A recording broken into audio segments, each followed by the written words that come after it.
Եկեղեցու իբր բարենորոգման պլան է մշակել Փաշինյանը, արդյոք ինքն է այն մարդը, որը դրանով զբաղվելու իրավունք ունի, էլ չեմ ասում կաթողիկոս հանելու եւ նույն նշանակելու մասին։ Ամերիկայի պրեզիդենտն ասում է Ամերիկան հզոր երկիր է, բանի այն մյուս պետություններ ասում են ես հզոր զենք ունեմ,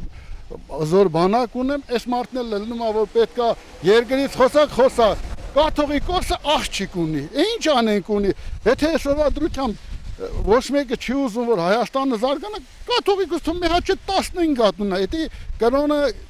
ինքը որոշա կաթողիկոսի արդյա ոչ թե երկրի ղեկավարը, իսկ կաթողիկոսը մենակ Հայաստանի կաթողիկոս չի, համայն հայության կաթողիկոսն է, իսկ վարչապետը ընդամենը ՔՊ-ի վարչապետն է։ Չէ, համաձայն չէ։ Դե որովհետև եկեղեցին հիմիկ փոխեցին ինչ։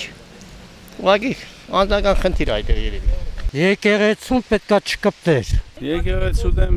իրավունք չունի ոչ մեկ ոչ մի բան ձեռնարկելու։ Շատ վատ, չէ, պետք չի, եկեղեցու իրավունք չունի ոչ մեկ կպնելու։ Այդ մեր կրոնն է։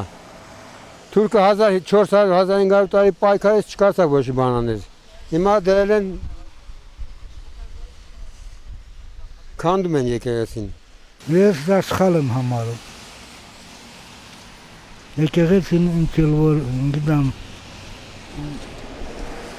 չգիտեմ ինչ հանցագործություն պիտի արած լինի եկեղեցին կարամ չունես հասկանամ։ Բացարձակ, ինչ գործ ունի եկեղեցուց։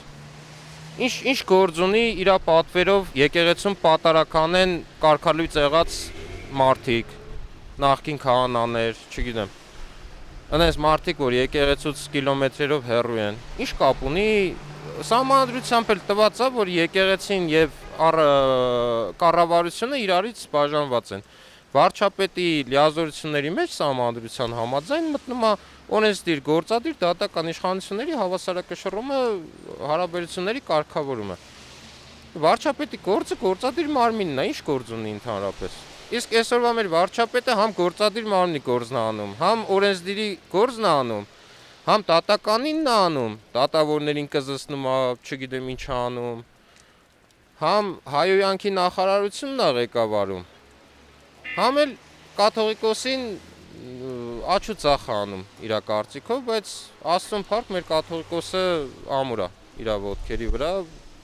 իր հավատքին էլ հավատարիմ է։ Բարեփոխում չէ, դա եկեղեցու Հայաստանի կործանում է, բարեփոխում ասելը շատ սխալ է այդ պարագայում, ինքը բարեփոխում չի անում։ 8 տարի է Հայաստանը բարեփոխում է, բայց իրականում 8 տարի է Հայաստանը կործանում է, ոչ թե բարեփոխում է։